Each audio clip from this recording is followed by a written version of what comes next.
how long do I have? An hour and a half? You have 15 minutes, but we know you're gonna take an hour and a half. The management is coming out of. I'm gonna stand up, y'all, so I yeah. can try to at least see everybody. And I am more than delighted to have you here. I have to tell you that I live here now and in Washington, D.C., so I go back and forth.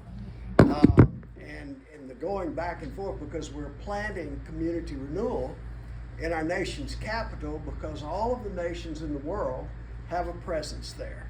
They're not going to come to Shreveport, and so we want them to see the power of what caring can do when we care together. So I've been going back and forth since 2010. We've got an apartment there and stuff, and when I first started, I never failed to wear TCU stuff when I travel.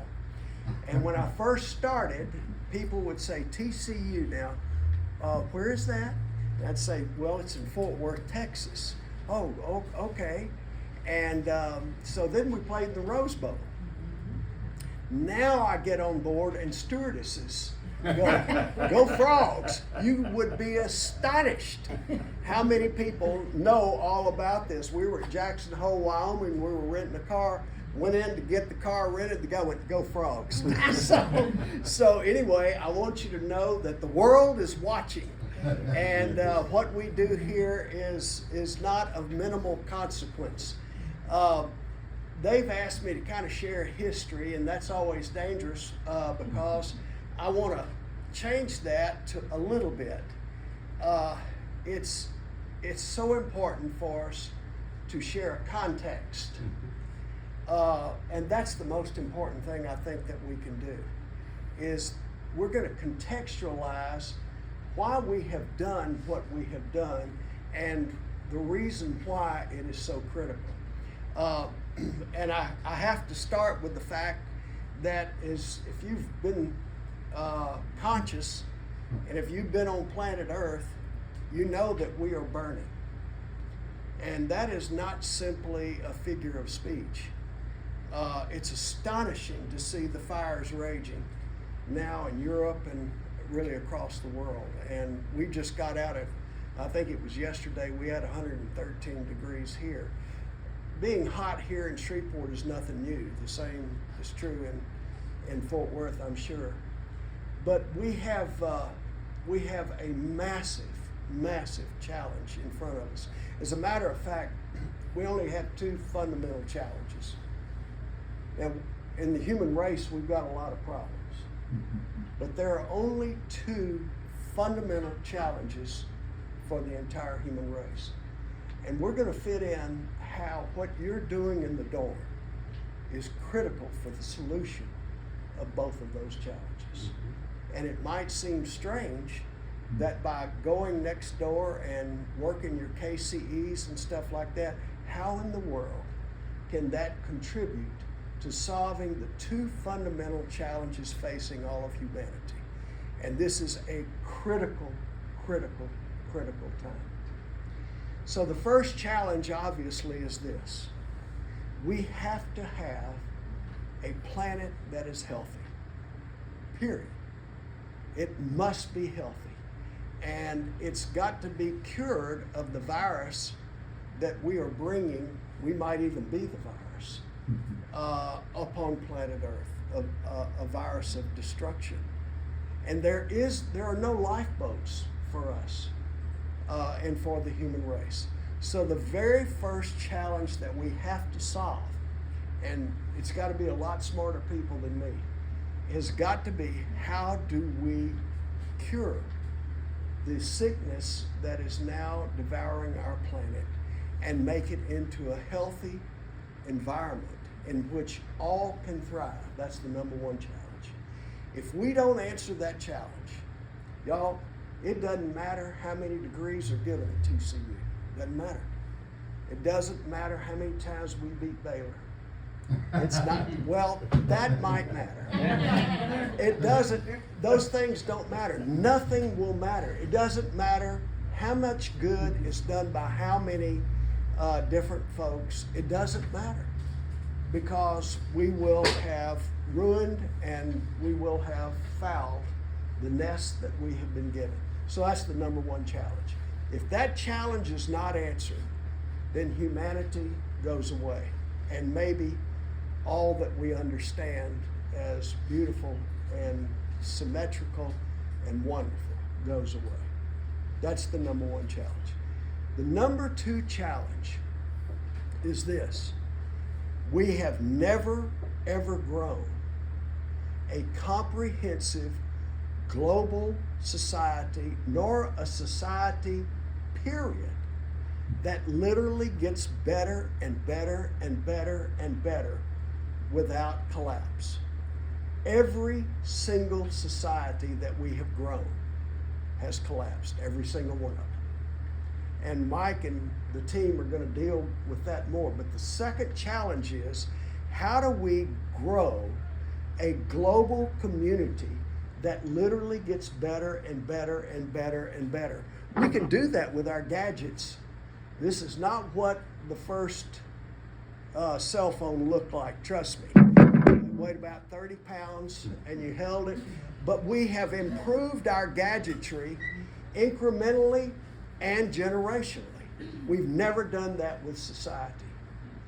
Everything that we have done has collapsed. So the second major challenge that we have to solve is that we have to come together and be united in a system that helps everyone, where everyone is included and everyone is seen and deemed as precious.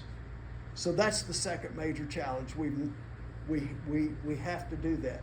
The astonishing reality is this: we cannot solve that first challenge until we solve the second. We go to work on the second because if we have 3/4 of the world come together to try to solve the global problem, that leaves a quarter still messing it up. It has to be all of us. I tell our staff so many times, if you're cleaning a swimming pool, you cannot clean the pool just where you swim.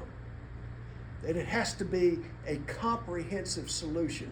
So we have to go to work to say, how in the world do we come together to literally create, for the first time, a global society where every single person is esteemed and included and loved and giving and caring for one another?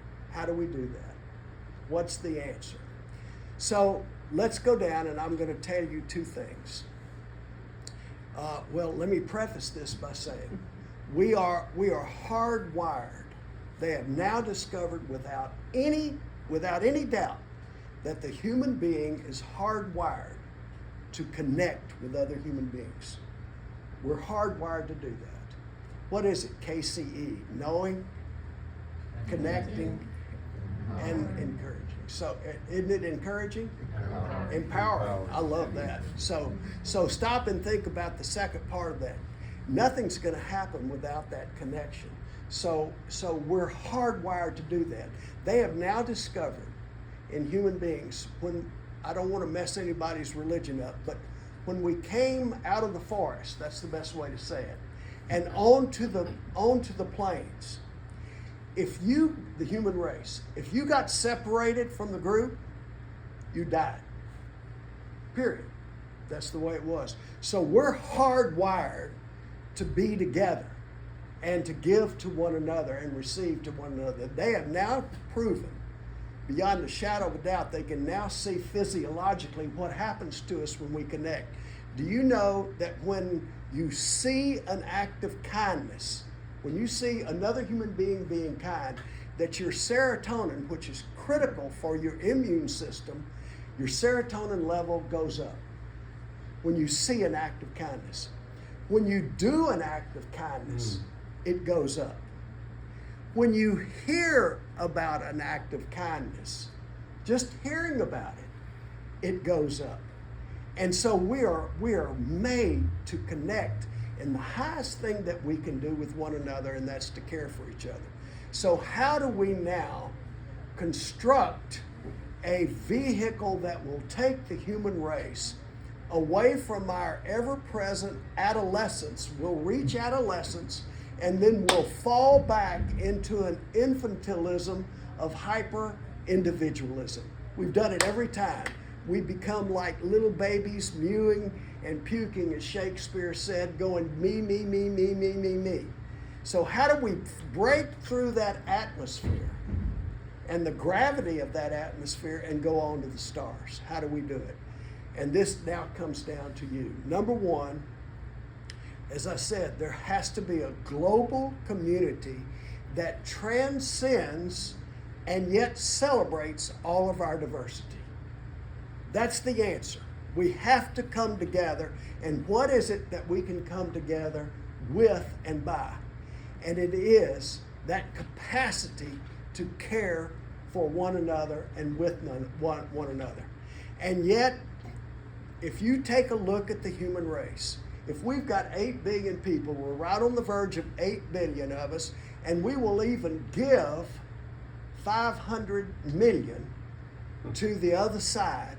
We'll even give that and say that 7.5 billion human beings are doing caring acts every day, because that's our nature. We're not going to make news.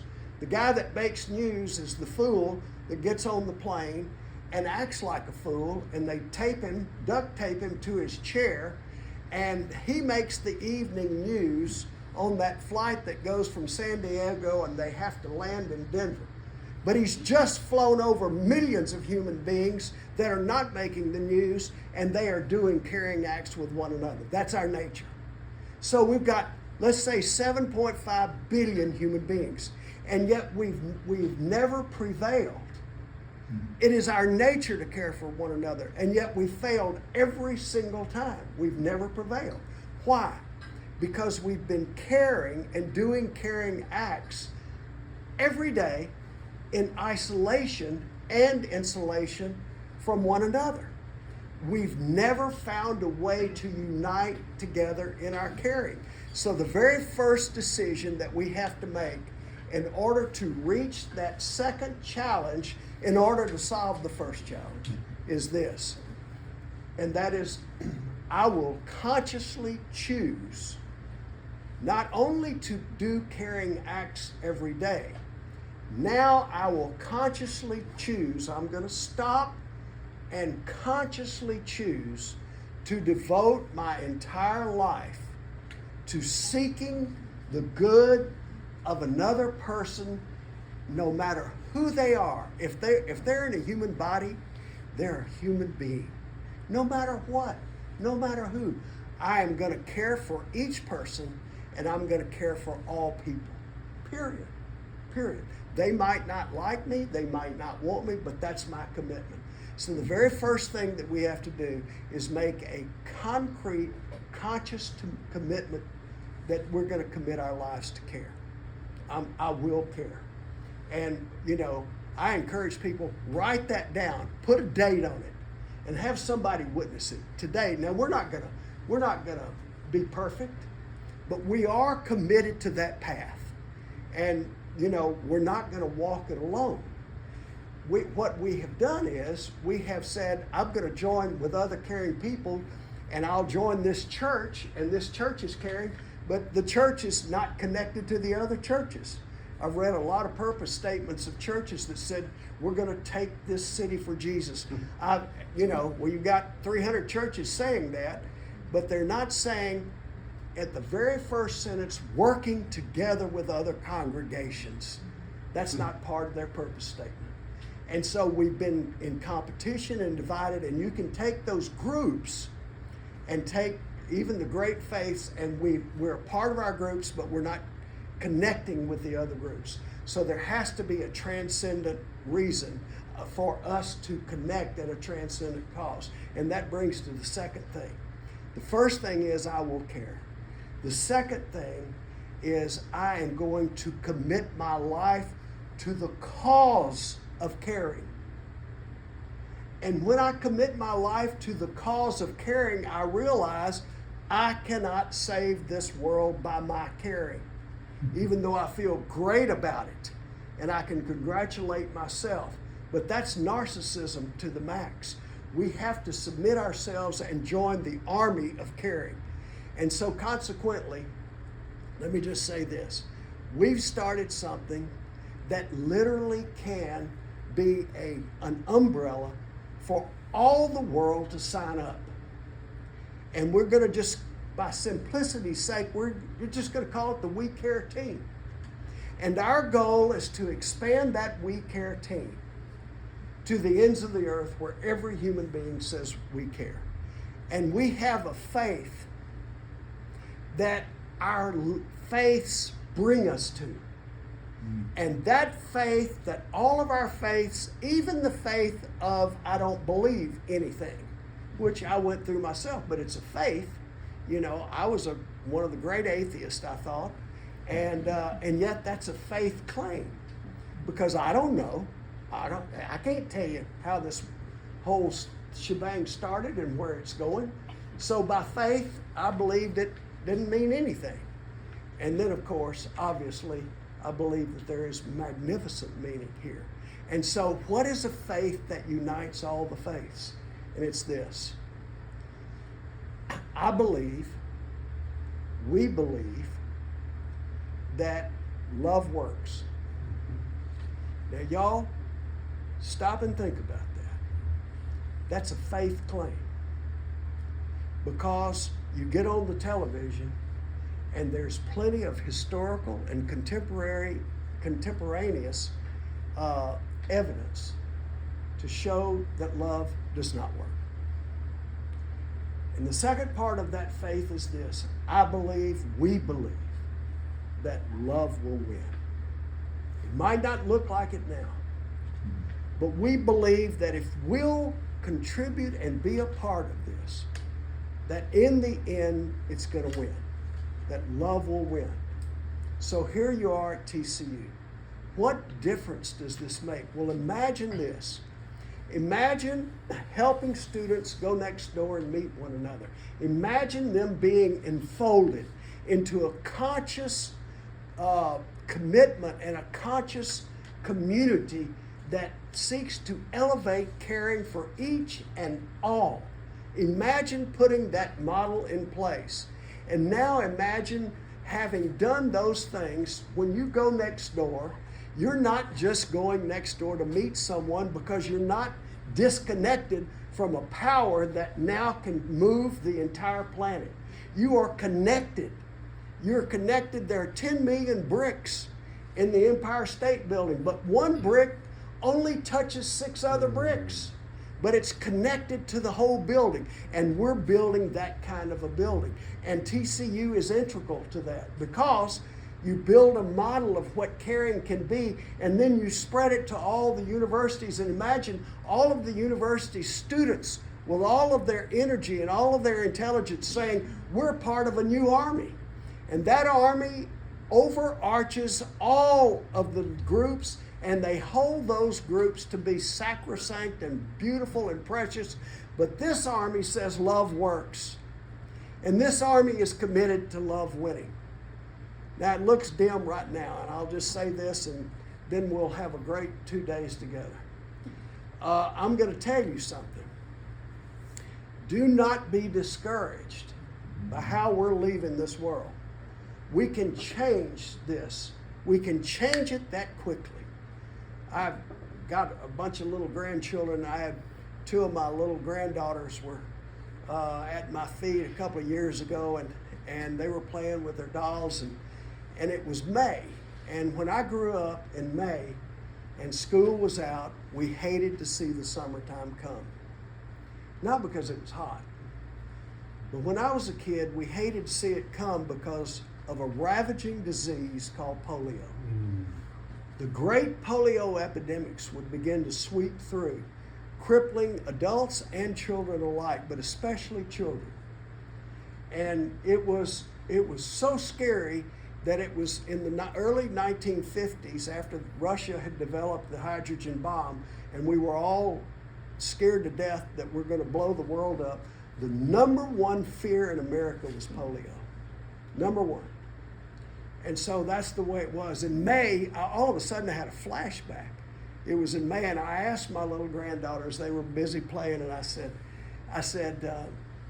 Emma Claire, and what is polio? I don't know, Papa. Jacqueline, what's polio? Do you know what polio is? No. What's polio, Papa? Now, I was astonished. In 2 generations, they didn't even know what polio was. I promise y'all. It took 700 years to build the Cologne Cathedral. A group of villages came together and did it 700 years. They had a picture of where they were going. They learned how to lay the bricks and pass that on to generations yet unborn. 700 years. I don't know if it's going to take us that long. We don't have that long. But I will tell you this, that if we can contextualize what's happening at TCU and plug that into an engine where we're all united and we're all on the team that says we believe and commit to the fact that love does work, no matter what we see, and that love will win. That someday, way beyond perhaps our hearing, someday, some little child playing in the distant future is going to turn to their mama and daddy and say, Mommy, Daddy, what's hate? And the human race will have gone to the level and the destiny for which we were intended. What's hate? And the mommy and daddy will look at each other and go, we don't know. And that's why you're going next door. And that's why we're going to be changing the universities, because we're going to get an army of students that are not going to sit on their hands and say, oh, woe is our world. We're going to march forward and change it. So God bless y'all. I'm so happy to have you here. Thank you.